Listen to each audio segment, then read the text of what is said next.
Good morning and welcome. As you're new to Australia and Australia Post, today Caitlin and I will be giving you a clear and insightful overview of enterprise bargaining and how our system works here at Australia Post. In this presentation, we will firstly explain what an enterprise agreement is, how it is negotiated under the Australian law, who the key players are in forming EA, and how it works in practice. After an overview, we will move on to the specifics of our own organisation here at Australia Post.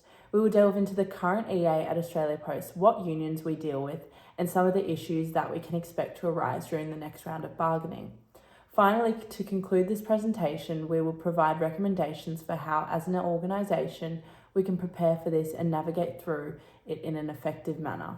We hope that by the end of our presentation that you will have a solid understanding of the formal framework and realities of enterprise bargaining in Australia and here at Australia Post. So what is an enterprise agreement, you may be wondering? An enterprise agreement, or also known as EA, is a legal workshop agreement between an organization's employer and its employees. They are often represented by unions.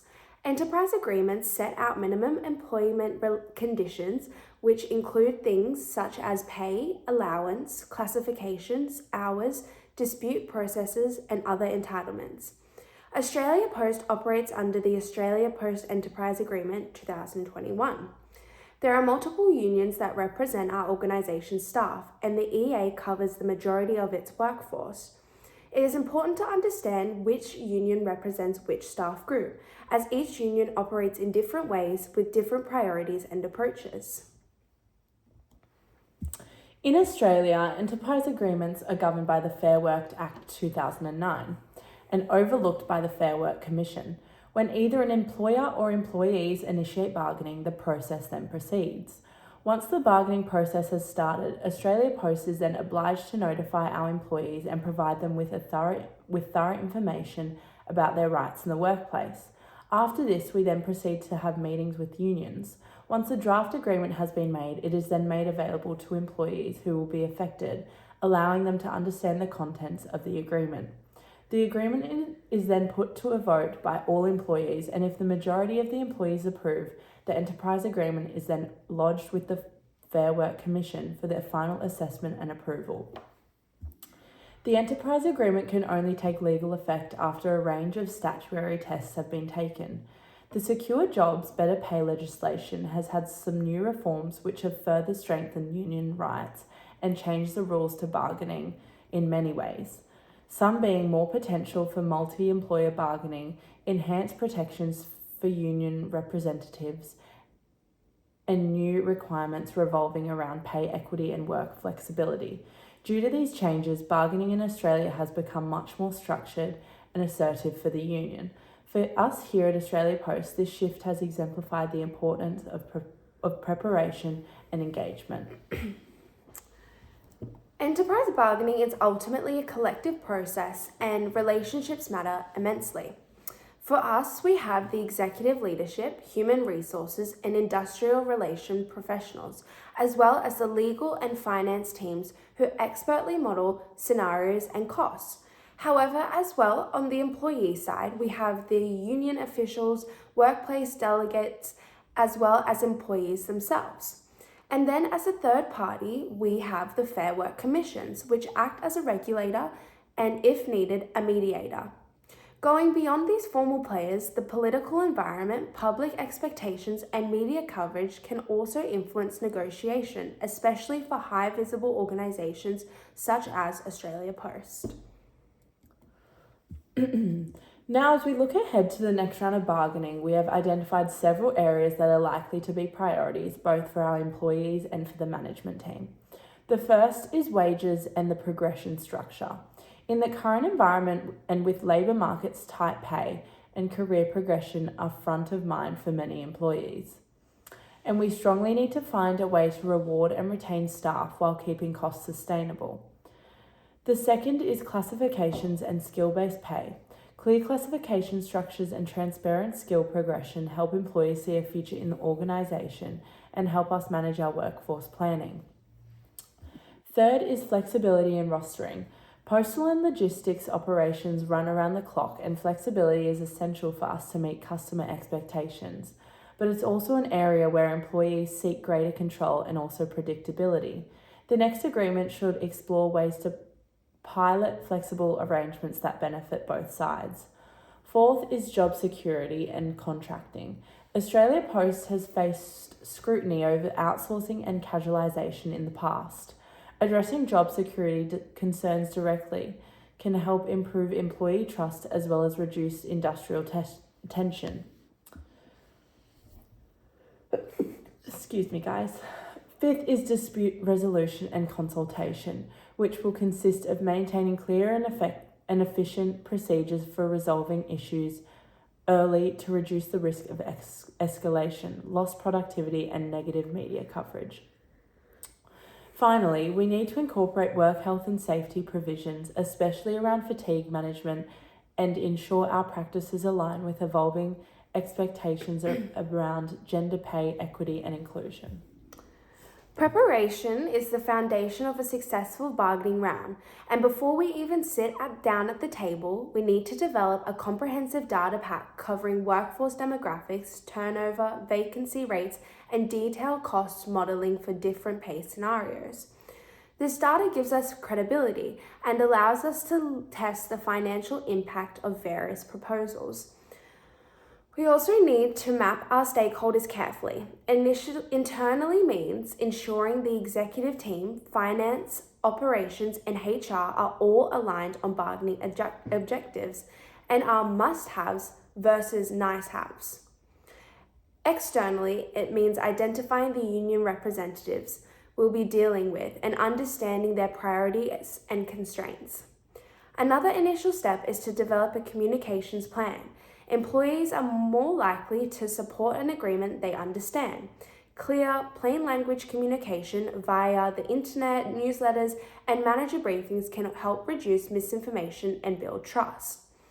Finally, our bargaining team itself should be trained in negotiation skills and legal compliance.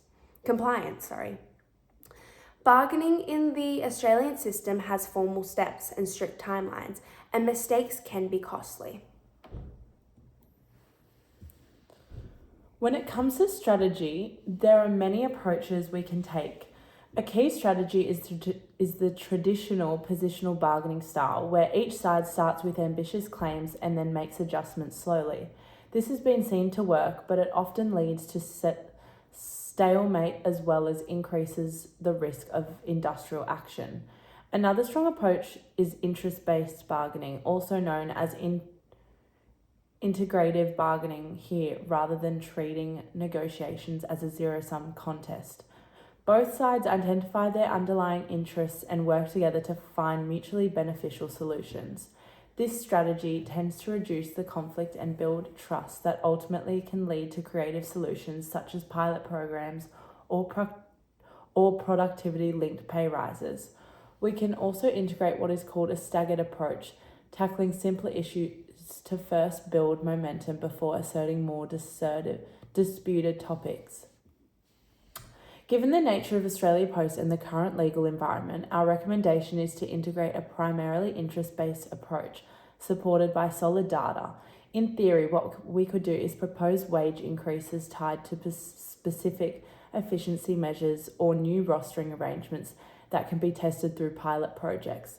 This approach suggests that we are open to cooperation while still being clear about our business needs. Implementing an interest-based strategy means starting with utter transparency across the organisation. By sharing key data with unions, trust is built. We can then hold joint problem-solving workshops to help us explore issues like rostering and flexible work hours. By maintaining frequent and clear communication with employees, we then avoid rumours and negative workplace culture.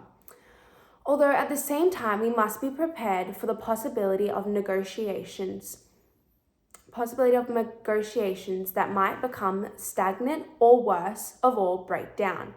To help navigate this, we must have a thorough and well thought out escalation plan, ensuring that we can manage risk in a calm and lawful manner.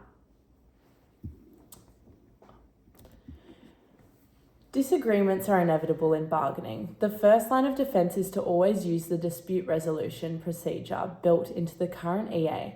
This usually involves an attempt to help resolve issues internally before escalating. If internal efforts fail, however, the Fair Work Commission can offer conciliation and in some circumstances arbitration. If unions decide to take protected industrial action, there are tight legal steps that they must follow, including holding a ballot as well as giving notice. We must also comply with our responsibilities during any action. Careful legal as well as strong communication planning is essential to protect the organisation's reputation and keep essential services during such periods. To put this into a timeline, imagine we start preparing 3 months before the official expiry of the current EA. This would look like starting in the first month, where we would finalise our bargaining objectives and data pack.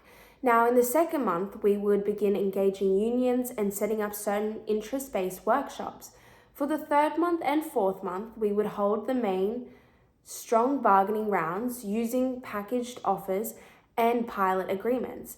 In the fifth month, we would put the agreements to a staff vote and lodge it with the Fair Work Commissions for approval. This is inherently only a strong example, but highlights how structured our approach really should be.